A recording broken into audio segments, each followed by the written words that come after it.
Hello movie buffs, welcome back to CSR movies. दोस्तों, आज हम ऐसी मूवी का रिव्यू करने वाले हैं जिस मूवी का बहुत दिनों से सब लोग इंतजार कर रहे थे। नॉट बिकॉज वो एक काफी अच्छी वेल मेड मूवी है, बट बिकॉज कुछ अलग हमें इस मूवी से हिमेश रेशमिया जी दिखाने की कोशिश करने वाले हैं। आजकल के इंस्टा रील और यूट्यूब शॉर्ट के जमाने में हर कोई सिर्फ कॉमेडी से एंटरटेन होना चाहता है, और आजकल के इसी दौर में एक ऐसी मूवी हिमेश रेशमिया हमारे सामने लेकर आ रहे हैं, और उस मूवी का नाम है बैडएस रवि कुमार। तो दोस्तों, चलिए जानते हैं कि क्या ये मूवी ऑडियंसेस को एंटरटेन कर पाएगी या फिर ये सिर्फ एक बहुत ही घटिया मूवी है जिसे देखकर आपका पैसा बर्बाद होने वाला है। तो चलिए जानते हैं इस मूवी के रिव्यू में। This is Srikanth and you are watching CSR movies. So without wasting much time, let's get started. तो दोस्तों, सबसे पहले बात करते हैं इस मूवी की स्टोरी की। हिमेश रेशमिया ने 80s के जो मूवी स्टाइल था, 80s के पीरियड में जिस तरह की मूवीज बनती थी उसी तरह की मूवी हमारे सामने पेश करने की कोशिश की है।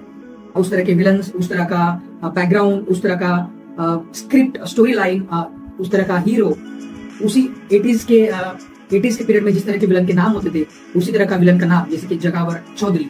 तो पूरा मसाला इस मूवी में 80s का मसाला इस मूवी में हिमेश ने डालने की कोशिश की है।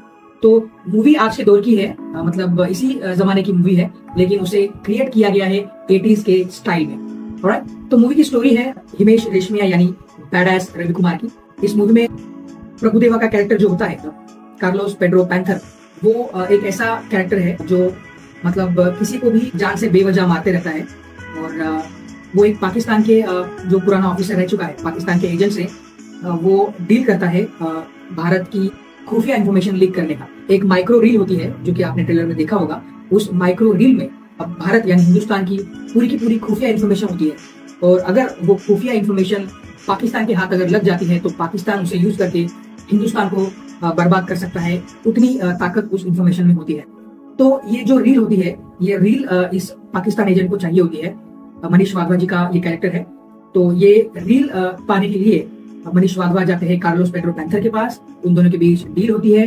कार्लोस पेड्रो पैंथर ये माइक्रो रील हासिल करने की कोशिश करता है, और अब ये माइक्रो रील होती है एक ऐसी लड़की के पास, एक ऐसी शख्स के पास जिसका नाम है लैला। ये लैला जो होती है वो बैडएस रवि कुमार की आशिक होती है। बैडएस रवि कुमार से दिल ही दिल में बहुत बेइंतहा प्यार करती है। दूसरी तरफ लैला की जो बहन होती है, छोटी बहन मधुबाला, उससे हिमेश रेशमिया प्यार करते होते हैं। तो ये लव ट्रायंगल दिखाई पड़ता है। और इसी बीच वो जो माइक्रो रील है वो होती है इस लैला के पास, और लैला इस रील की डील करती है कार्लोस पेड्रो पैंथर के साथ, और फिर ये सब कुछ एंगल दिखाई पड़ता है। और इस रील को हासिल करने के लिए हमारे एक जाबाज police officer badass Ravi Kumar की एंट्री होती है। ये जो एंट्री है वो भी काफी इंटरेस्टिंगली दिखाई गई है कि किस तरह के कारनामे उसने अपने पूरे करियर में इससे पहले किए हैं। ये सब कुछ उसके हिमेश रेशमिया के यानी बैडएस रवि कुमार के इंट्रोडक्शन में हमें दिखाई देने वाला है। तो ये इस मूवी की बेसिकली कहानी है। हिमेश रेशमिया को वो माइक्रो रील जो है वो लैला से हासिल करनी है, या फिर लैला के बाद वो कहीं और जाती है, या फिर क्या क्या होता है, ये पूरी इस मूवी की कहानी है। बीच में प्यार का एंगल है, लैला और हिमेश रेशमिया यानी बैडएस रवि कुमार का प्यार का एंगल, मधुबाला और रवि कुमार का प्यार का एंगल, और इन तीनों का ट्रायंगल ये हमें इस मूवी में दिखाई देने वाला है। भारत पाकिस्तान की दुश्मनी इस मूवी में दिखाई पड़ने वाली है। देशभक्ति का एंगल भी इस मूवी में है। बहुत सारे गानों के साथ लगभग 10 से 12 गाने आपको इस मूवी में दिखाई पड़ने वाले हैं। 6 गाने एक ही साथ आपको बैक टू बैक देखने मिलेंगे। तो ये सब कुछ मसाला आपको हिमेश रेशमिया ने 80s के स्टाइल में हमारे सामने परोसा है। So yes, it's something interesting.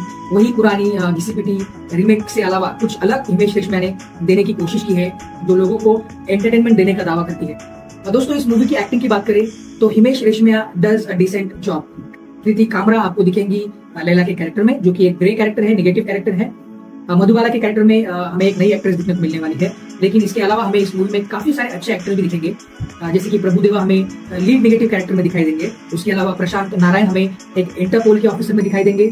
उसके अलावा पुलिस कमिश्नर अवस्थी के कैरेक्टर में हमें दिखेंगे सौरभ सचदेवा, जो कि हमें एनिमल मूवी में और पुष्पा में भी दिखे थे, लेकिन वो दोनों मूवी में नेगेटिव कैरेक्टर में दिखाई दिए थे। लेकिन इस मूवी में वो पुलिस कमिश्नर अवस्थी के कैरेक्टर में दिखाई देंगे, जो कि काफी बड़े प्रशंसक होते हैं, एडमायरर होते हैं बैडएस रवि कुमार के। और वही पुलिस कमिश्नर अवस्थी इस पूरे केस में हिमेश रेशमिया के कैरेक्टर को यानी बैडएस रवि कुमार को इंट्रोड्यूस करवाते हैं कि यही एक ऐसे ऑफिसर हो सकते हैं जो कि इस केस को सॉल्व कर सकते हैं, और इस तरह उनकी एंट्री इस केस में हो जाती है।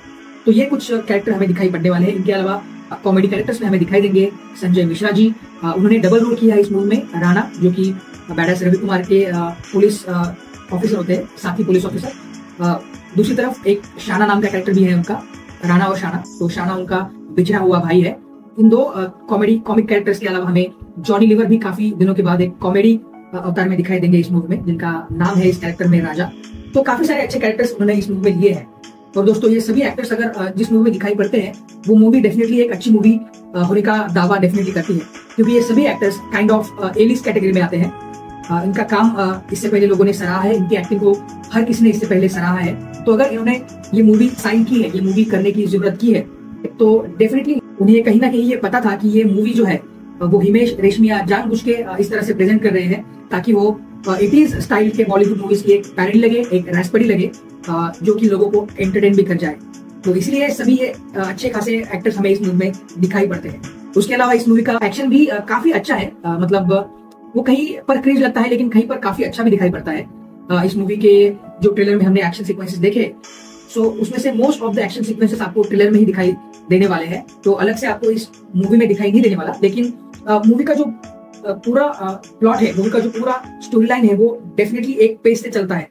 कहीं पर भी आपको ज्यादा बोर नहीं होता। अगर कहीं कहीं आपको स्टोरी बोर करने लगती है तो वो एक ऐसा जंप लेती है कि आप फिर से मूवी में एंगेज हो जाते हैं। तो हिमेश रेशमिया ने डेफिनेटली काफी अच्छा काम किया है। इस मूवी के सिनेमाटोग्राफी या फिर VFX या फिर एक स्टोरी लाइन की बात करें तो ये वेल मेड मूवी किसी भी एंगल से नहीं है गाइस। उन्होंने ये मूवी जानबूझ के इस तरह से बनाई है कि इसमें आप कमियां निकालो, खामियां निकालो, लेकिन फिर भी आप ये मूवी देखने जाओ और उससे एंटरटेन हो जाओ। ये मूवी जानबूझ के इस तरह से बनाई गई है गाइस। और दोस्तों ये हिमेश रेशमिया के दिमाग से निकला हुआ एक जीनियस अटेम्प्ट है, ऐसा मैं कहना चाहूंगा, क्योंकि इससे पहले हिमेश रेशमिया ने कई सारी मूवीज में एक्टिंग करने की कोशिश की है। सबसे पहले उनका अटेम्प्ट था तेरा सुरूर नाम की मूवी से, फिर कई सारी मूवीज बीच में आई, रेडियो नाम की मूवी आई जो कि मैंने थिएटर में उस वक्त देखी थी। तो दोस्तों हिमेश रेशमिया ने खुद की तरफ से इससे पहले अपनी तरफ से 100% देने की कोशिश की है, एक डिसेंट और सीरियस एक्टिंग परफॉर्मेंस देने की कोशिश की है स्क्रीन पर। लेकिन दोस्तों ऑडियंसेस ने और मीमर्स ने हमेशा हिमेश के परफॉर्मेंसेस का मजाक उड़ाया था। उनके मीम्स ही ज्यादातर बनाए गए उनकी मूवीज से या फिर उनके एक्टिंग या फिर उनके जिम रूटीन से, तो वो मीम्स पर ही ज्यादा छाए रहे, ना कि उनकी एक्टिंग के लिए। तो गानों के बाद वो ज्यादा छाए रहे उनके मीम की वजह से, उनके उन पर बनाए गए जोक की वजह से। तो इस बार मुझे लगता है शायद हिमेश ने ऐसा सोचा कि लोग अगर मेरा मजाक बना रहे हैं तो मैं लोगों को कुछ ऐसा ही दूं जिसे लोग कहीं पर भी सीरियसली ना ले, और ना खुद मैं और मेरी कास्ट पूरे वेंचर को, पूरे प्रोजेक्ट को कहीं पर भी सीरियसली ले।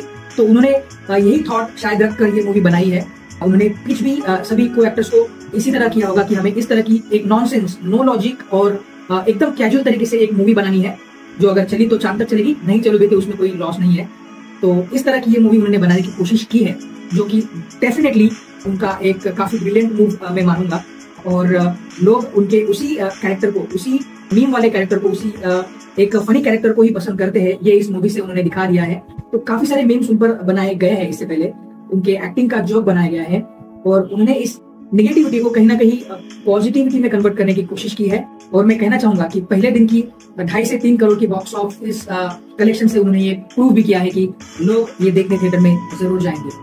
तो इस मूवी से कुछ लॉजिकल या फिर सेंस वाला कंटेंट एक्सपेक्ट मत कीजिएगा। दोस्तों आखिर हम मूवी देखने थिएटर में किस लिए जाते हैं? हमारे लॉर्ड इमरान हाशमी इससे पहले कह के गए हैं, फिल्में सिर्फ 3 चीजों की वजह से चलती है, एंटरटेनमेंट, एंटरटेनमेंट, एंटरटेनमेंट। और ये मूवी एंटरटेनमेंट का पूरा पैकेज है गाइस। तो आई एम डेफिनेटली श्योर अगर आप ये मूवी देखने जाओगे तो आप सभी एंटरटेन होकर थिएटर से बाहर निकलोगे। और मेरा सजेशन है कि आप अपने दोस्तों के साथ ये मूवी देखने जाइएगा, क्योंकि ये मूवी बिल्कुल भी एक कंसंट्रेशन से देखी जाने वाली मूवी नहीं है। ये एक नॉनसेंस मूवी है जिसमें हर जगह पर आपको ढेर सारे पावरफुल डायलॉग्स देखने को मिलने वाले हैं, भारत पाकिस्तान का वो एंगल देखने को मिलने वाला है, बहुत सारे गाने देखने को मिलने वाले हैं, और काफी सारा साउथ की पैरोडी वाला एक्शन। बैडास रवि कुमार हमें 80s स्टाइल मूवी का एक पैरोडी वर्जन दिखाने वाली है। और साथ में आजकल जो साउथ में हो रहा है, जो जिस तरह की एक्शन मूवी साउथ में आती है, जिस तरह का एक्शन साउथ में दिखाई पड़ता है, उसकी पैरोडी इस मूवी में दिखाई गई है। इस मूवी में सिगरेट आजकल की दुनिया में, आजकल की मूवी में कितनी कूल है, सिगरेट पीना इज काइंड ऑफ कूल, ये दिखाने की कोशिश की जाती है हमेशा हर मूवी में। हर मूवी का वो जो हीरो होता है उसके मुंह में आपको सिगरेट तो दिखाई पड़ती है, सिगार दिखाई पड़ती है, चाहे वो रॉकी का कैरेक्टर हो या फिर आज रिसेंटली आई देवा का कैरेक्टर हो, सभी मूवीज में आपको सिगरेट कॉमन मिलेगी हीरो के कैरेक्टर के साथ। तो यही हिमेश ने इस मूवी में दिखाया गया है। वो सिगरेट तो नहीं पीता, लेकिन उसके मुंह में हमेशा आपको सिगरेट दिखाई देगी। तो ये सब कुछ उन्होंने जानबूझ के किया है guys. This is the parody. जो कोई भी इसे कह रहा है कि ये एक अनइंटेंशनल अटेम्प्ट था पैरोडी बनाने का, तो उसके लिए मेरा जवाब है no, this is an intentional parody movie of 80s and recent times action movies. तो मुझे तो ये मूवी देखकर मजा आया। सो अगर मुझे पूछा जाए आर यू एंटरटेन, तो मेरा जवाब है definitely yes, I am entertain. So in my opinion this is definitely a genius of Himesh Reshammiya.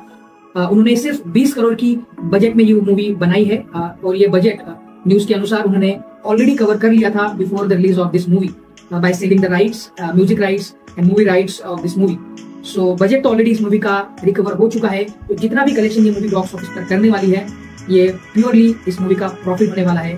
तो आप जो भी कह लो, इस मूवी को बुरा कह लो, भला कह लो, जो कुछ भी कह लो, हिमेश रेशमिया ने एक ऐसी मूवी बनाई है जो लोगों को ना सिर्फ एंटरटेन करेगी, लेकिन दूसरी तरफ इस मूवी से वो खुद को मालामाल भी कर जाएंगे। So guys, that's it about badass Ravi Kumar. आपको ये रिव्यू कैसा लगा, ये कमेंट्स में जरूर बताइएगा। और अगर आपने ये मूवी ऑलरेडी देखी है, तो आपका ये मूवी एक्सपीरियंस कैसा रहा, ये भी कमेंट्स में जरूर बताइए। जाने से पहले मेरे कंटेंट को लाइक करना मत भूलिए, अगर पसंद आता है तो। अगर पसंद नहीं आता तो यू कैन डिसलाइक इट। और दोस्तों, अगर मेरा कंटेंट पसंद आता है तो मेरे चैनल को सब्सक्राइब करना भी मत भूलिए। Show your love guys and keep watching CSR movies. Thank you so much. Tata bye bye, अलविदा।